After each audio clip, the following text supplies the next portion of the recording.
Right, okay, so this is Psychology of Religion, and I'm going to do my normal voice because I can't be bothered to do any more accents, and yeah, that's a good reason.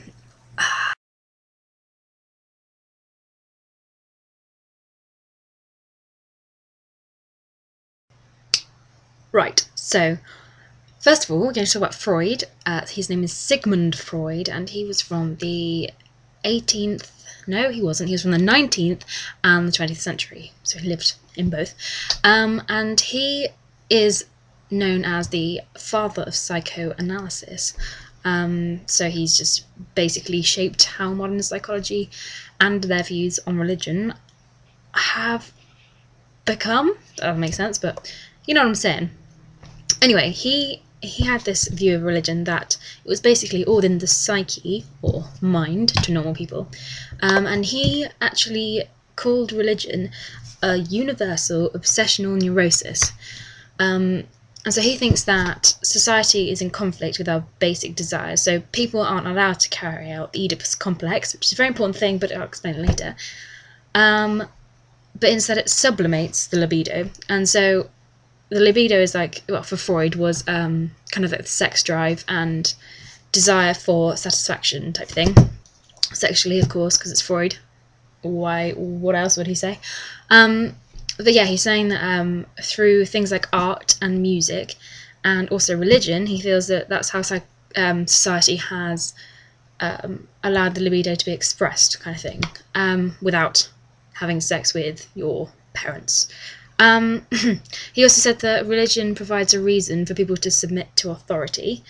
So I guess that's kind of like the only positive thing he says about religion, but you could still put it in an essay if you wanted to. He says that it explains our suffering, and it promises reward. And so in this sense, he sees religion as a positive thing, but mostly it's negative, as the reasons I'm going to go into in a minute. He wants to rid religion because he wants to achieve a rational and scientific society, because he doesn't really like religion at all. He says that people abuse it by being hypocritical. So, I mean, you don't need to know much detail about that, but he believes that people who are of a religious faith are doing things that they say is wrong, but they're still doing it, kind of thing. You know what a hypocrite is. He says that people hide their immorality behind it, so they're sinning and saying, oh, it's okay because I can just be forgiven by God or whatever, that's sure, yeah. And also, finally, it can be a tool of oppression, which means that harsh domination can happen. So, like, he might use the example of Jim Jones, who was this crazy Christian guy, and he led his, you probably heard about it, what's it called? Congregation, that's the one, to their deaths. He made like hundreds of people take cyanide and kill themselves, all in the name of God and his will, apparently. But yeah, so that is religion as a collective neurosis for Freud.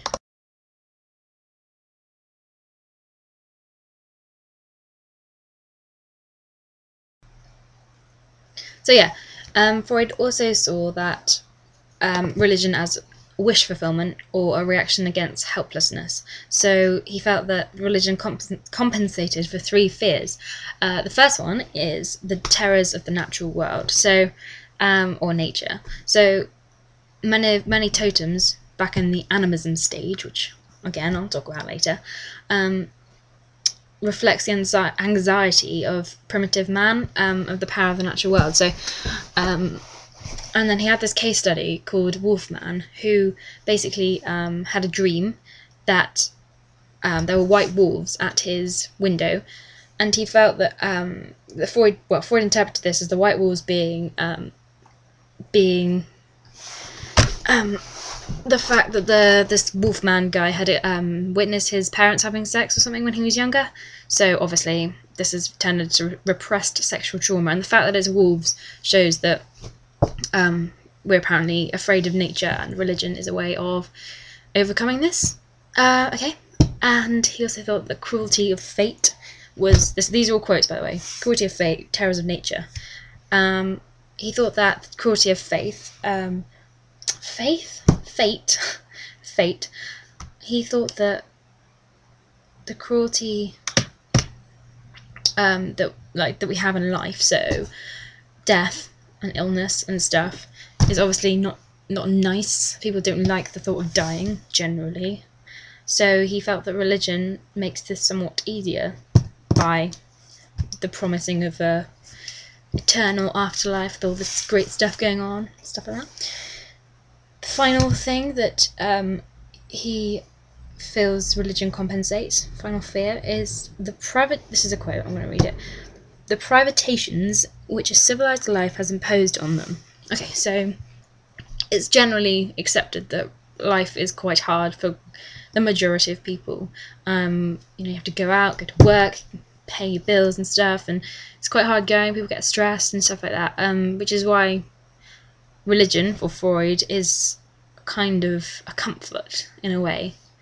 So people turn to religion because they are struggling in life, and they see this as like quite a comfortable thing to believe in, I guess.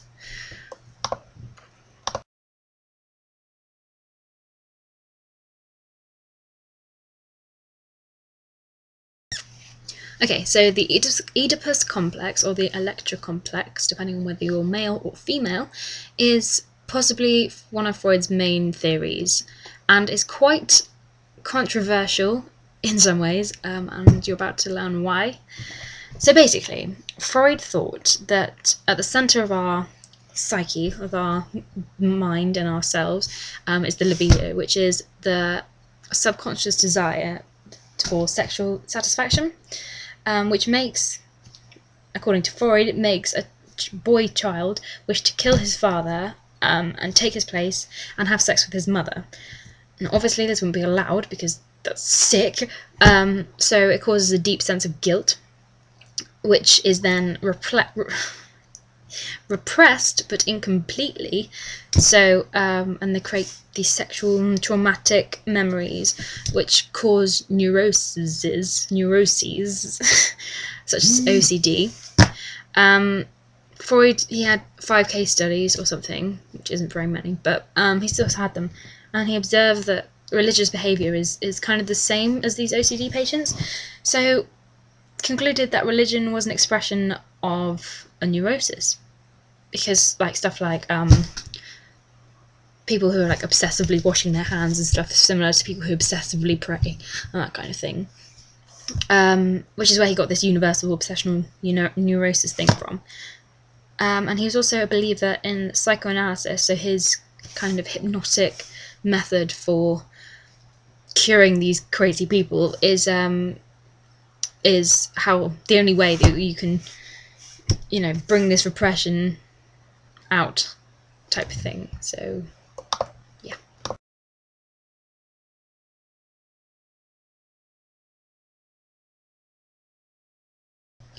So this guy called Jung comes along, and he's like, he likes Freud. He thinks he's alright, but he also disagrees with some of his stuff. I mean, Jung is much more accepting and less dismissive of religion than Freud, and does not think that everything is related to sex, which is good. Kind of the buzzwords for Jung is integration and individuation, which I will go into in just a moment.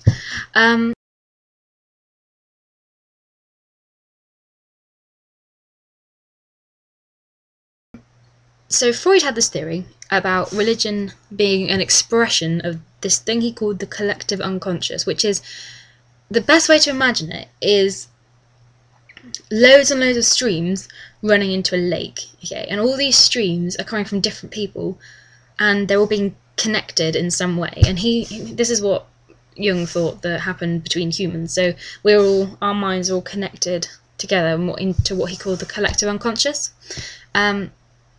He said it's a natural process. I don't know if that's relevant or not, but that's what he says. And he says that religion, or God, stems from within the collective unconscious. What else did he say? He said that it harmonises the psyche and promotes individuation. Now, this thing called individuation is the journey to achieve one's full potential. So, kind of through the integration of all the different aspects of an individual to make you become wholeness, you know, to be completely who you actually are, kind of thing. So and so in this way he thought that religion was actually beneficial, mostly. He didn't see it as a neurosis like Freud did.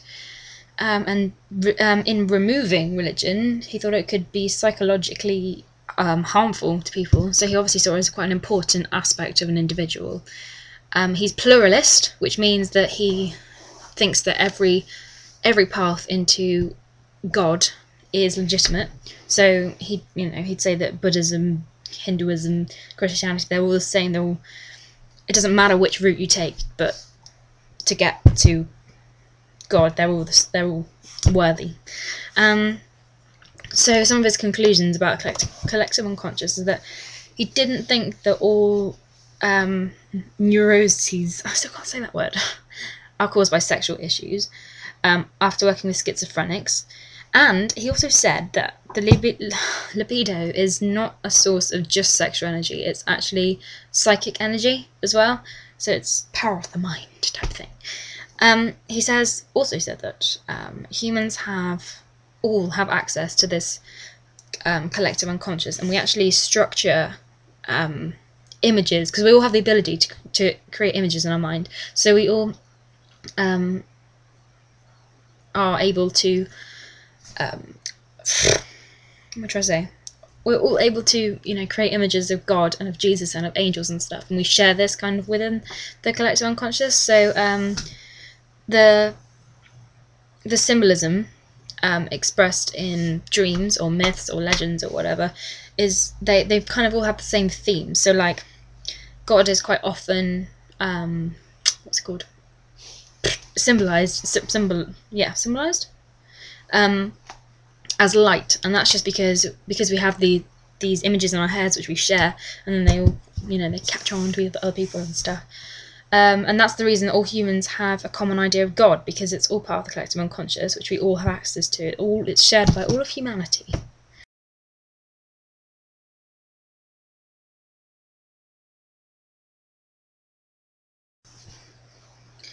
Strapline for Jung, I guess you could say, is he uses the term the God within quite a lot. So by this he means an ancient primordial archetype in the collective unconscious. So again, he's talking about how the fact that we can all generate the same kind of images in our minds, which all shared in the collective unconscious. So we're all thinking about this guy or thing that's God to us, and this is where the archetype of God comes from. An archetype is kind of the best way to describe it is a personality trait that's sort of expressed externally, I guess. I'm going to talk about them more in a minute, but for now that's what you need to know. The fact that Jung referred to the God within when he was talking about God kind of shows that he thought it was more of like an inner psychological experience rather than this external force that the God of classical theism is all about.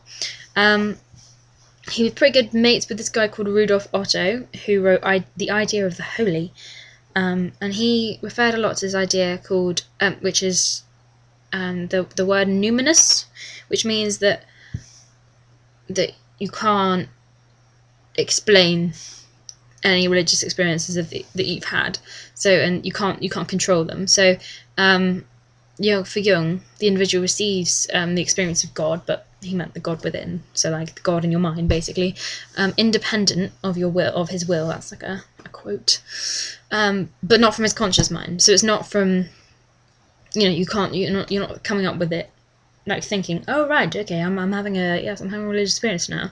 It's all like in the back of your psyche. It's like in the deepest part, He thought that this experience of God was real, but he didn't say that it was God, the external God himself, creating this. And for this reason, he was an agnostic. So he wasn't saying that God is real, and he wasn't saying he wasn't. The god archetype is ineffable, which means unexplainable to Jung, as it comes from the deepest part of the mind. So there's a little quote that goes with it here, is nothing positive or negative has thus been asserted about the possible existence of any god. So he's basically just leaving it wide open, so anyone can say anything about it, really. And they're most likely to be right.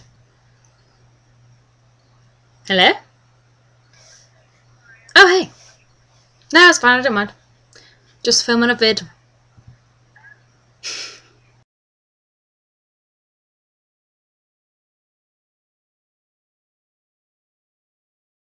Okay, so Jung developed this theory of the archetypes, and like I said before, the easiest way to understand an archetype is that they are sort of like personality traits. So if you look at psychoanalogists,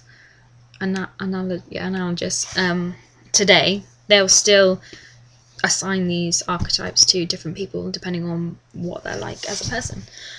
So all of these archetypes stem within the collective unconscious, which will determine certain characteristics of yourself. And each archetype has a good side to them and also has a bad side, which they call the shadow side, which kind of accounts for mistakes that you make in life. I think that's what the main understanding of the shadow is. And also, Jung thought that if we learn to understand who we are through all these archetypes, then the individuation process, so journey to find one's self, is more effective, and we can begin to live and be happy as the person that we are and not what we're trying to be, which is quite, you know, I think quite a lot of people will have that opinion, because I think it's important, but that's just me, so don't listen to me.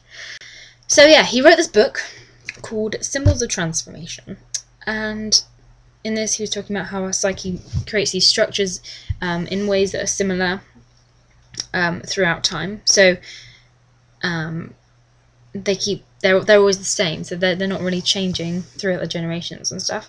Oh yeah, there are loads of archetypes. I mean, like 112 or something ridiculous, but don't quote me on that. That might not be right. But there's like loads of the main ones are things like the shadow, which I already talked about, which is the dark. It's kind of, you can't really say it's the dark side of us, but it's kind of the undesirable parts of other aspects of us, if you know what I mean. So, for example, Dr. Jekyll and Mr. Hyde, you could use that example. We should not repress it, which was important thing to remember, but integrate it instead. Integrate its message, so what it's trying to tell us, so like the mistakes we made, what kind of improvements we should make from that. There's the hero, which could be displayed in one's mind as Jesus or Robin Hood or Superman. The father figure, which is the god of the Old Testament, where people got that idea from, is this archetype. Father Christmas could be a father figure. The anima, which is the feminine side of a man. So Venus is quite a good example of the Greek god Venus. The animus, which is the male side of a woman. So Hercules could be an example of that.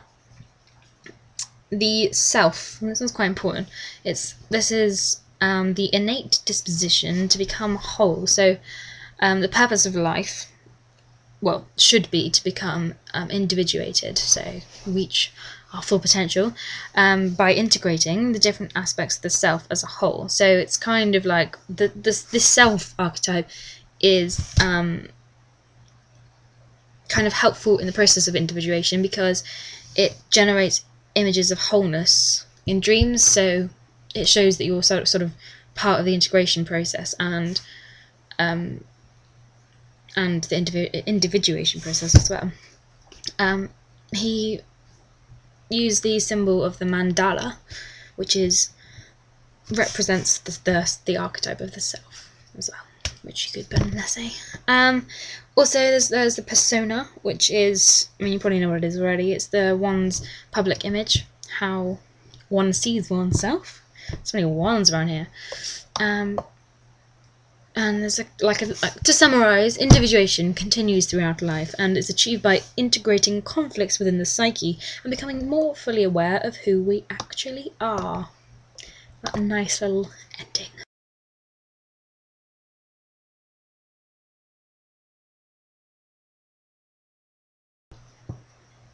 So, clearly, Freud's views are likely to challenge religious belief because he argues that he can explain all religious belief and practice as universal psychological theories, which basically say that it's a neurosis, and that's likely to challenge religious belief because they obviously don't think it's a neurosis because they're not crazy. But ooh, popular. Anyway, he gives this. I haven't really explained this before, but he gives an account of evolution of religion. So he says that we're going from a stage of animism, which is when spirituality resides in all things. So anything like this super cool coaster could have spirituality in it in the animism stage. And he's saying that we've grown out of that into a stage of polytheism. So it's belief in loads of gods. So you could have a belief in a squirrel, and obviously a squirrel god, don't be ridiculous, and a hedgehog and a raccoon. And then he says that we are evolving into this stage of monotheism where it's just belief in one god. This is the god. But this is not good. This turns bad for religion because he says that we will eventually reach an age of atheism, which is ruled by reason and science. I have nothing to represent science. Oh well. But yeah, so this is going to challenge religious belief because it's implying that what they're experiencing now is just an evolutionary model and is not actually real, because one day the concept of God is going to be stamped out altogether, which implies that he's not eternal, which contradicts some of their views from holy books like the Bible and traditional teachings like from the Catholic Church. Yeah, something else I didn't really touch upon before, which is quite important. He wrote this book called Totems and Taboo, and which explains religion as originating from this totem. Okay, you might have heard of a totem pole before, like in tribes and stuff. Well, it comes from primitive societies, so where they have tribes and they're not very advanced kind of thing. And it says that this totem is erected, excuse that word, because out of guilt for this thing called the Primal Horde, which is basically a group of men who kill this dominant male leader out of jealousy or something, and then start to feel really guilty about it. So they have this totem and they're worshipping it,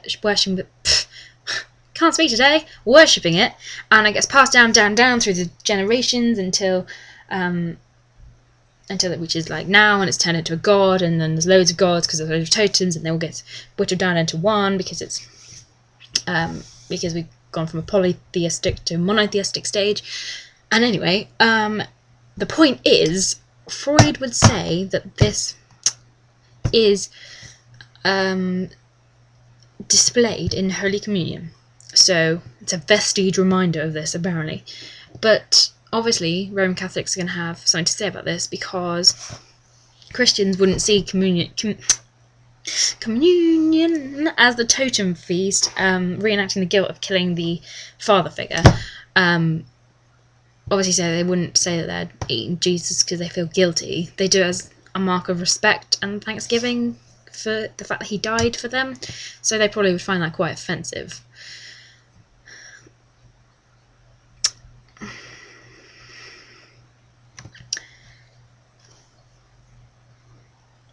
Another challenge of religious belief from Freud is that in his book Moses and Monotheism, Freud challenges the whole story of the Jewish people. So he claims that Moses, well, I don't know if you know the actual story about Moses, but he led God's people to the free land and stuff, and then they lived happily ever after type thing. But in this book, in Moses and Monotheism, he's claiming that Moses only led people to freedom during an unstable time in Egypt, and then they killed him, and then joined with another tribe who worshipped this volcanic god, and they felt guilty, obviously, and repressed it. Well, they didn't repress it, but they put that guilt into a totem, which turned into the Messiah. But this Messiah was just the fact that they hoped that Moses came back as a saviour of the Israelites, which is inherited through generations, which has turned into Judaism and Christianity. Is his theory, which would challenge religious belief because it's obviously undermining this whole concept of Jesus and the Messiah as a different meaning, and Moses didn't actually do the things he apparently did, like described in the Bible. Some more challenges to religious faith from Freud is that he reduces God down to no more than a father figure, which is not true for Christians, because they think he's obviously loads more things. So that's potentially threatening to religious faith because they're not going to agree with that. And so it's going well. He also says that people use religion to calm their feeling of powerlessness in the face of death rather than for higher reasons, which is likely to challenge religious belief because they would say that that's not why they're religious, and that he's kind of saying that people are just, a bit pathetic and a bit, needy, so that they don't need, they don't turn to God because they're pretty scared of death and stuff. So that could be potentially threatening. And I guess this is quite a good thing to put in a conclusion or a starting thing of an AO2, is that his theories can be used by atheists to explain away religion. Understandably, because he seems to have a logical explanation for everything, which may not necessarily be true, but if used by an atheist, then they kind of come together to become quite convincing, I guess.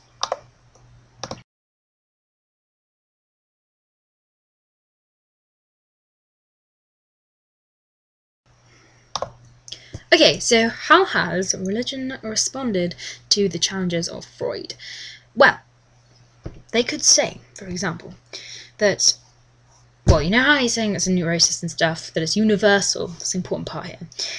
Well, that might not actually be the case, because his theories might not have universal application. For example, this guy called Bronislaw Malinowski, just look it up if you want to spell it, because I still can't. He showed that he went to the Trobriand Island and came back with all this evidence. He was really excited because he found that they have a primitive society, so they've got tribes and stuff, but they are actually capable of the same types and levels of cognitive reasoning as those from our more advanced societies, which kind of shows that his theories aren't universal because they don't apply to everyone, because even in this primitive society with supposedly animism, the advancedness that comes from, it's really bad English, that comes from being in a monotheistic society still exists, and so how can that make sense, basically? Yeah, we can easily challenge Freud's evolution of religion because anthropology, so the study of how humans have, and society has developed and stuff, hasn't actually upheld this model of progress in religion. This woman called Evans Pritchard, actually, was it a woman? I don't know, just say Evans Pritchard, wrote Witchcrafts, Oracles and Magic, which is a book, obviously, and it actually undermines the idea that all societies had totem objects. So boom, animism is just gone, because in animism they have totems, and you can't progress from animism to polytheism to monotheism to atheism if they don't have totems, because they wouldn't get passed down through the generations, and there would just be no, it just doesn't work, basically. Yeah. Yeah, as I already said, I think I already touched on this, that Christians wouldn't say that communion is like a guilt feast. It's more as a mark of, remembrance and, thanksgiving, probably not the right word to use, for Jesus. And yeah. And there's his ideas about Moses and monotheism and stuff. There was absolutely no evidence to suggest that this was true. I mean, there isn't a lot of evidence for a lot of stories like this, but I think he just gets a bit carried away here. Probably shouldn't put that in an essay, but I don't have another answer, so you're gonna have to deal with that. Okay, so a religious person might challenge the fact that Freud thinks God is no more than a father figure, because they might say that God is depicted in many ways, not just a father figure. So in Hinduism, God can be Kali or Durga, which are different gods. In Buddhism, there is no God. Want to think about that. Christianity, there is the Via Negativa, which is basically a really stupid thing that says God can only be described as what he is not rather than what he is, because to describe him as what he is beyond our understanding and maybe potentially offensive to him or something. So you can't, by saying he's a father figure, is to undermine him completely. So that could be a response from religion. Yeah, this thing about powerlessness and fear of death and stuff, they would probably say something like, fear of death is a real issue, and it may be a reason why people turn to religion.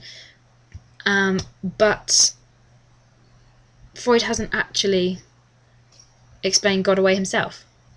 He might have described why humans, in their weakness, construct their own psychological models of God, but he doesn't know, that might still be the God. So you don't know. Also, this guy called John Hick, he's got quite a lot of views on a lot of things. He's quite an interesting guy, really. You should probably look him up. He thought that Freud's work could actually be beneficial, which is quite controversial, because how? But he says that he thinks that his work on the father figure may have actually just uncovered the way in which the external God contacts us, as humans. So that's quite interesting. So it could be used against him, really. For Freud didn't really think of that one, did he? And yeah, again, if you were arguing the other way, you could use in an AOT, you could do as your conclusion, or what's it called, introduction. You could say that his theories can be used to support religion as well as explain away revision. I've done way too much of that, clearly. Anyway, so yeah, like this guy called Hick, you could just say that he was actually explaining religion properly, which is bad news for Freud, really.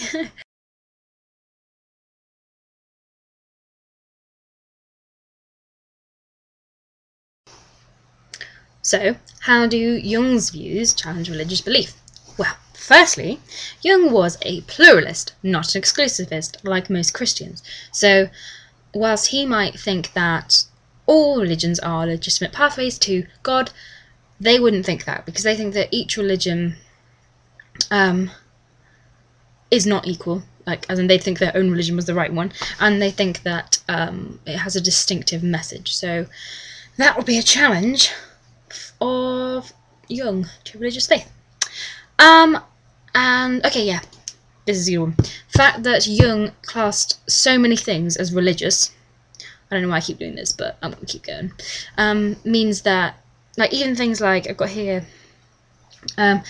he felt that all actions of the archetype is religious, so anything you do is religious, really. And he thought that even being an atheist is being religious, so he saw atheism as a religion, which is quite interesting. And for this reason, it is commonly felt that with Jung, the edges of religion is blurred, which means that there is no clear line drawn between what's religious and what's mythical, which is a problem, because most religious people may see Jung as putting religion and myth into the same kind of category when they're not actually the same thing, according to Christians. Also, again, his theories can be explained by atheists to explain away God, can be used by atheists to explain away God, because he's basically just boiling God down into an archetype, and that's, if you believe that, then it's a logical explanation, again.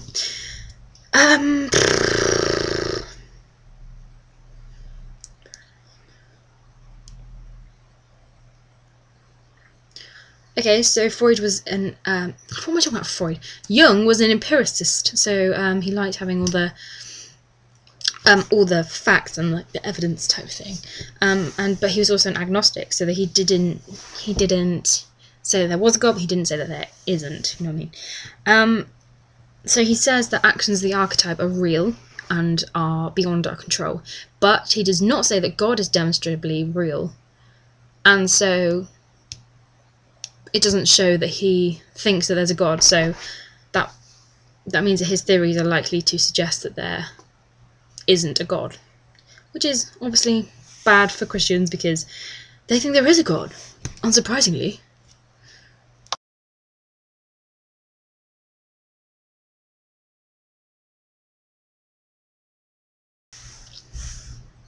So some responses from religion might include the fact that Jung's theory is psychological. It's not to do with faith, really, because it's completely different. I mean, religious people shouldn't feel challenged because of his psychological theories, because religion is faith-based at the end of the day.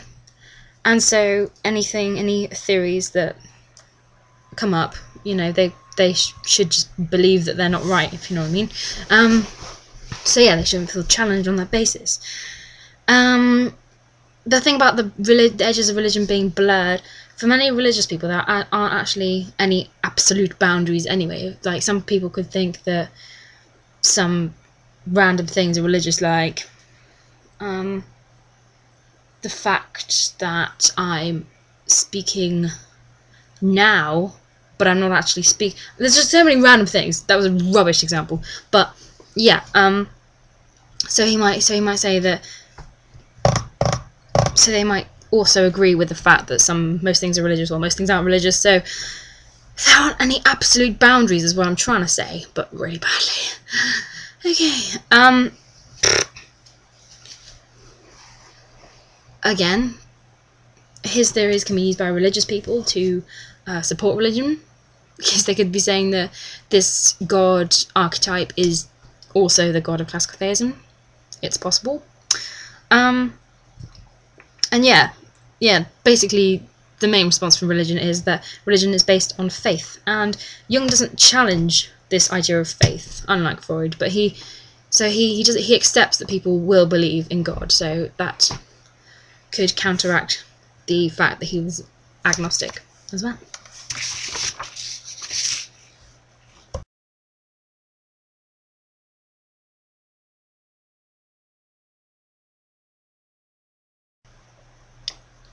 Has God been explained away by Freud's theories? Well, you could say yes, because he just says that it's a universal obsessional neurosis, and so religious people are clearly neurotic, and so it must be all in the mind. So he might use the example of the Westboro Baptist Church, who have the famous tagline, "God hates fags," who are completely against gay people, obviously. But this could be counteracted by the fact that neurotic behaviour is not only seen in religious people. There's no evidence to suggest that atheists are any more mature. For example, Winnicott, who says, this guy called Winnicott, saying that religion is essential for psychological health. So without it, you're also likely to be crazy, is what he's saying. Okay. Has God being explained away by Freud? Yes, because there is no proof that religion is not an illusion, because he just says that it's an illusion. But on the other hand, if religion was an illusion, then why do so many people believe in it? There are so many religious people. Why? Okay, this guy. No, scrap that. This girl called Anna Maria Rizzuto, which is a really cool name, which is irrelevant, said that there's this long ongoing debate between like whether science is better or whether religion is better, and so she kind of said meant that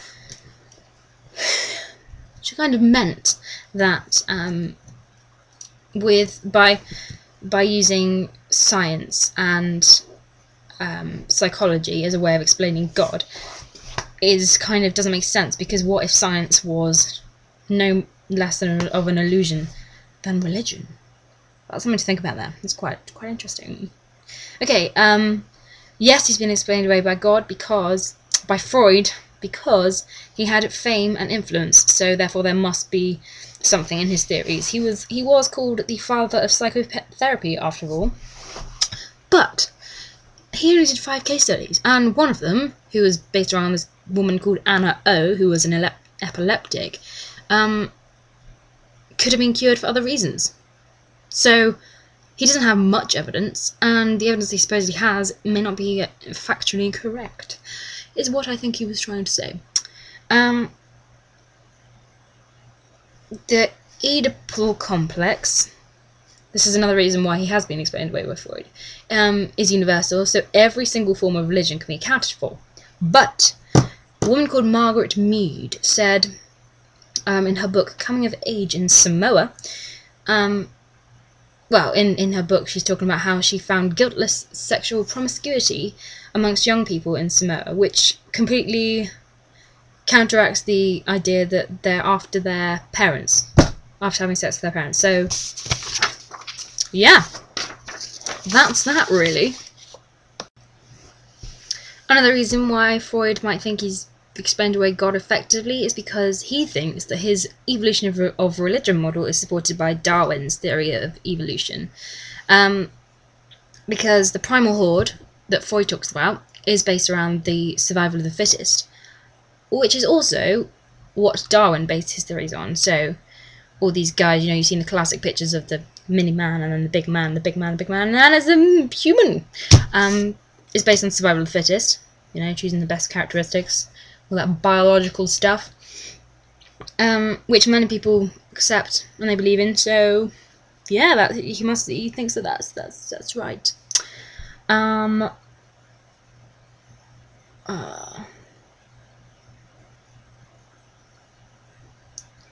Freud also thinks he's explained by God because he thinks that this evolutionary model is evident in society. So he thinks that in the end we're going to arrive at an atheist society, kind of ruled by science and reason. Because he thinks that's already happened. So he's looked at all these religions and said, oh yes, that's definitely animistic, and we're, there's the polytheistic stage and monotheistic, yeah. But on the other hand, Darwin's theory might not necessarily be true. After all, it's just a theory. It doesn't mean it's, because, yeah, it's not, nobody actually knows, to be honest. And also, anthropology suggests that we haven't upheld this model anyway. So, in Buddhism, there is no dominant father figure, like I talked about, and some worship goddesses.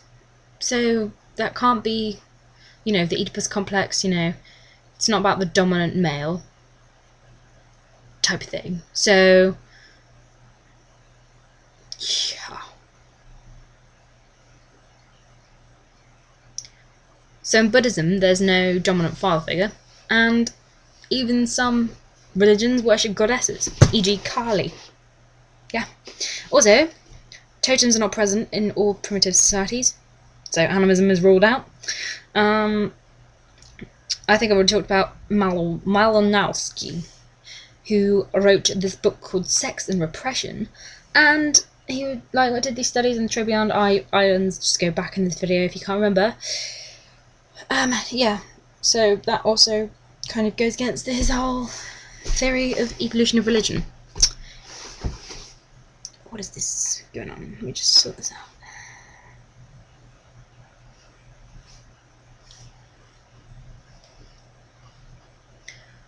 So again, kind of the same reasons. Yes, he's explained away religion because Holy Communion is an example of the act of guilt of killing the leader in the primal horde type of thing.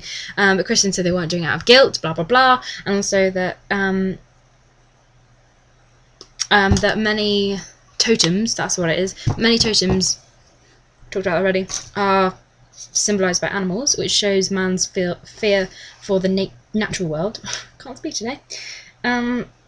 But then E. Evans Pritchard said in her book, or their book, Witchcraft, Oracles and Magic, that some primitive societies don't have totems again. So, where it's just gone, you know? The whole totem thing is just, whoop, it's gone.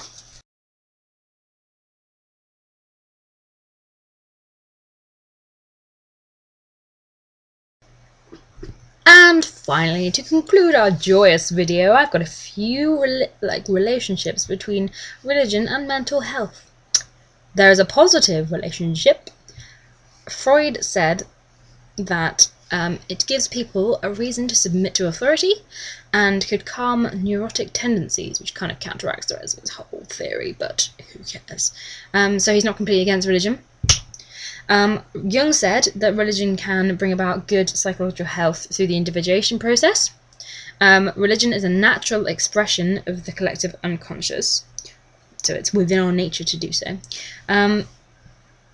Images of the God archetype are linked with images of the self archetype, so I talked about that before, and so they're important for mental health, for the integration process, which helps individuation.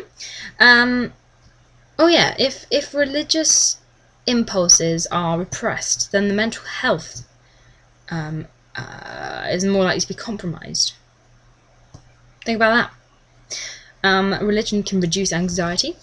It gives people a sense of purpose and hope in their lives, I guess. Most people feel like they belong to a community, you know. It's nice to go to this church and find people who also believe in this God. And it reduces the fear of death, which is quite common amongst people. Freud, however, obviously highlights some the negative relationship between religion and mental health. So he saw it as an important source of mental health problems. So religious people are neurotic. It's one of the chief neurotic symptoms of the sexual trauma of the Oedipus complex. Self-explanatory. He feels that in order to overcome this repressed trauma, religion needs to be got rid of completely. So obviously implying that it's a negative relationship, because it can accentuate feelings of guilt and undermine self-reliance. So people can't survive by themselves, well, under the impression they can't survive by themselves because they have to rely on this religion and God for it. Also, some bad negative relationships is that it can foster an unhealthy sense of guilt if you're, this is according to Freud, because of the whole Oedipus complex, totem, blah blah, and also because if you're sinning all the time, you think you're really bad, which, you know, might not necessarily be true, but you've been led to believe that you are. It reduces a sense of self-esteem because of feelings of sin, like I said. So the self-esteem problem. It's common, religion is common cause of that. It can cause social division. There are so many little, like, in this country particularly, there are so many different, like, segregated communities. So of Hindus, Buddhists, Christians, even, like, all the, you know, they go into their own little communities, you know. It can create, you know, social divisions there, which is not good for society and unhealthy.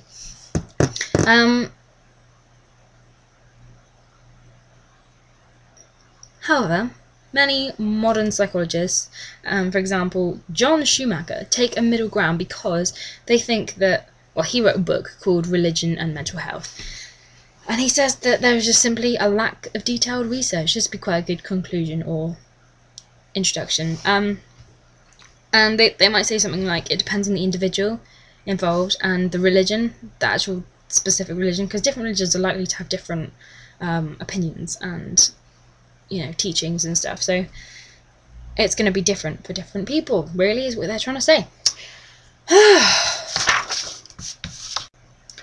I hope you enjoyed that lovely little video. I hope we see you again soon. Check out some other vids and stuff and give it a little excuse me, a little likey on the likey button if you enjoyed it, that is, of course. Yeah, I got my exam in like 5 days, no, 6 days, it's 6 days, and pooing myself, really. Nice thought you got there going on. But yeah, if you're taking exams, good luck, if you're watching this for fun, you need to get out more. And I did this for the benefit of myself, because I find it easier explaining it to someone, and my camera is my only friend.